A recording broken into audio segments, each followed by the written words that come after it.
अच्छी होगी और जब हमारी आजीविका बहुत अच्छी होगी, यकीनन हम आर्थिक रूप से सक्षम होंगे।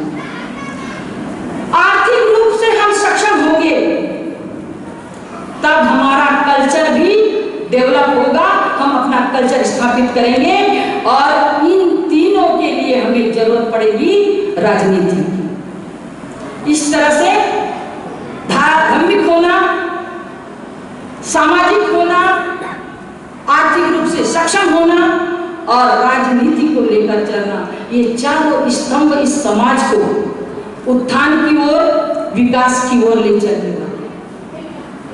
लेकिन हमारे समाज की सबसे बड़ी कमजोरी, सबसे बड़ी खामी है, और मैं समाज की क्यों कहूं, मेरी खामी है, आपकी खामी है कि अगर कोई धम्म का काम करता है तो धम्म का काम करने वाला क्या सोचता है, यही काम सर्वश्रेष्ठ है।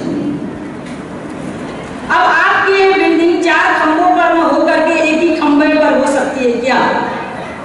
ढहेगी नहीं गया, लेकिन ऐसा ही है। जो धार्मिक है वो धार्मिकता को ही महत्व देता है, जो सामाजिक है, सोशल है, वो सोशल को ही महत्व देता है,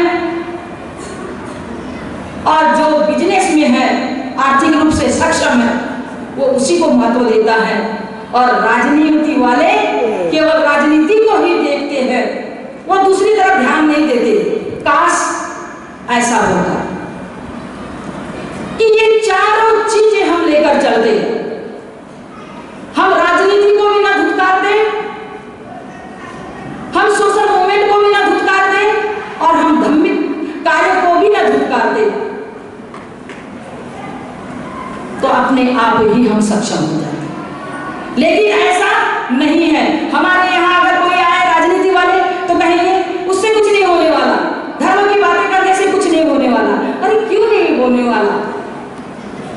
धर्म आपको नैतिकता सिखाता है। अगर आपके अंदर विचार नहीं है, आप व्यवहार कैसे करोगे? व्यवहार करने के लिए अच्छे विचारों की जरूरत है। आपके विचार अच्छे, आपका व्यवहार अच्छा होगा।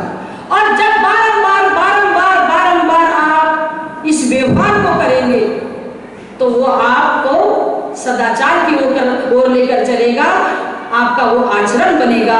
तो आचरण ही तो धम्म है, सदाचरण ही तो धम्म है और यही तो नैतिकता है। लेकिन कुछ लोग धम्म को नकार देते हैं, धम्म की आवश्यकता नहीं समझते, यहाँ पर हम गलती कर जाते हैं। हमें चारों चीजों को लेकर के चलने की आवश्यकता है, इसके बगैर काम होने वाला नहीं। आज की परिस्थिति को हम देखें, समाज में जो चीजें छोड़ने की बात हमारे महापुरुष कह गए, वो चीजें बड़े पैमाने पर हो रही है। धर्म के विरुद्ध कोई भी कार्य मैं नहीं करूंगा, ये बाबा साहेब की 22 प्रतिज्ञा कहती है। लेकिन हम धर्मवान हैं, हम बाबा साहेब के अनुयायी हैं, ठोक बजाकर कहते हैं कि मेरे रग रग में बाबा साहेब का खून है, फिर भी धर्म के विरुद्ध होते हुए कार्यों को हम अपने आंखों से देखते हैं, उसमें सहभाग होते हैं। ऐसे कितने कार्य हैं। सांस्कृतिक परिवर्तन के माध्यम से आज आरएसएस ने पूरे भारत पर अपना कब्जा कर दिया। हमारे बच्चों को अभी भी पंचशील क्या है, त्रिरत्न किसे कहते हैं, इसकी जानकारी नहीं है, क्योंकि हम माता पिता को ही इसकी जानकारी नहीं है। हम सिर्फ इसको गान करते हैं। और वही एक प्रदीप मिश्रा आकर के कहता है कि आप लोटा भर पानी लेकर जाइए और शिवलिंग पर चढ़ाइए, आपके सारे कार्य हो जाएंगे। लोग जाते हैं, कौन से लोग जाते हैं? वो ओबीसी समाज जो कभी शूद्र कहलाता था, आज वो अपने आप को शूद्र नहीं मानते, वो तो स्वर्ण समझते हैं।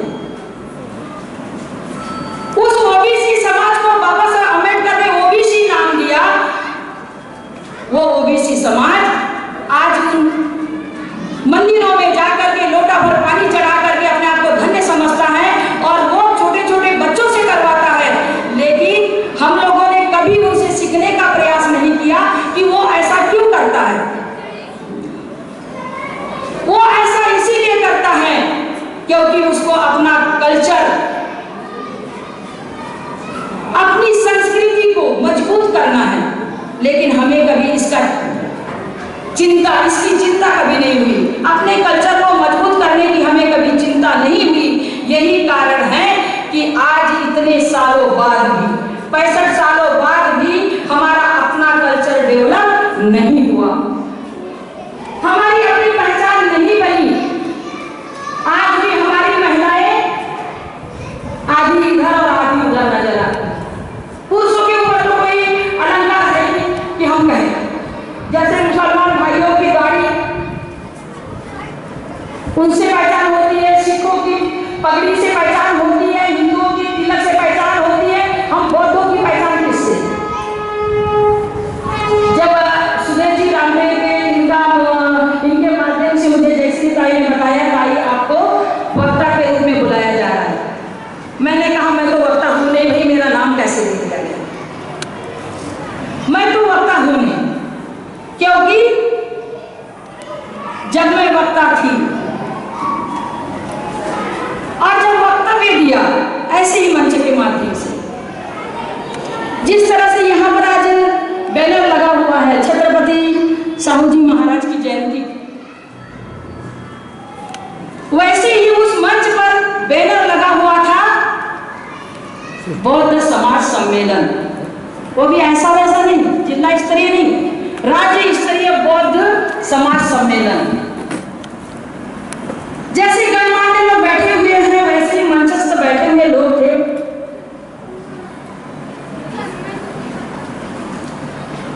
मुझे कहा गया कि ताई आपको भी बोलने का मौका दिया जाएगा। मैंने स्कूल से समय निकाल करके जाना चाहा, लेकिन डीईओ का फोन आने की वजह से मुझे डीईओ ऑफिस जाना पड़ा। मैं वहां से निकली, वहां उस कार्यक्रम के लिए काम निपटा करके जब मैं वहां गई तो मैंने कहा कि आपने मुझे कहा था 5 मिनट का समय आपको देंगे ताई, आप बोलिएगा। तो किस समय आएगा भाई मेरा नंबर? एंकरिंग करने वाले से मैंने पूछा। कहने लगे ताई अभी रुकिए, आएगा। मैंने कहा ठीक। फिर बैठ गई मैं ऐसी चीज। ऐसा करते करते 4 बज गए, 4:30 हो गया। मैंने फिर पूछा हाउ मेरा नंबर कब आएगा? तो कहते हैं बस 2 लोग भी हो गए। आप बाबा साहब कहते हैं ज्यादा नहीं सहना, बुद्ध की फिलॉसफी है, सहना मगर ज्यादा नहीं सहना। अब मैं खड़ी हूं मंच पर, मैंने कहा माइक मुझे दीजिए, माइक मुझे दीजिए, मैं बोलना चाहती हूँ। क्योंकि 5 ही मिनट आपने मुझे दिया है और मुझे फटाफट अपनी बात खत्म करनी है, उसके बाद आप बात करते रहिए। बोले ताई बस एक। मैंने कहा नहीं, अब मैं मंच से मैंने बोलना शुरू किया। मैं ये कहानी इसलिए बता रही हूँ हकीकत, क्योंकि मैं वक्ता नहीं। मंच पर जब मैं गई तो मैंने ये कहा आपने कौन सा बैनर लगाया? मंच पर जितने लोगों ने अपनी बात रखी, क्या उन्होंने उस बैनर को देखा? किस विषय पर हमें बात करनी है, क्या चीज को लेकर प्रोग्राम हो रहा है आपका? राज्य स्तरीय बौद्ध सम्मेलन कर रहे हैं आप और बौद्धों की एक भी बात नहीं। जो भी आ रहा है वक्ता यहाँ अपनी बात रख के जा रहा है, और बात क्या है उनकी? आरक्षण, जाति चाहिए, आरक्षण चाहिए, जाति चाहिए। इसके लिए अलग मंच है।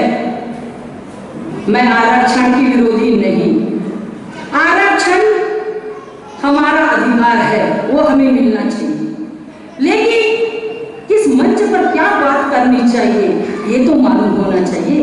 यहाँ आकर के हर कोई जाति की बात कर रहा है और आपने बैनर लगाया है बौद्ध सम्मेलन। अब बौद्धों में जाति कहाँ है? बौद्धों में जाति कहाँ है ये बताइए मुझे। और मुझे एक बात समझ नहीं आती, समाज के वीआईपी लोग, आईएएस आईपीएस लोग बाबा साहेब की बदौलत पढ़ लिख करके ऊंचे ओहदे पर गए,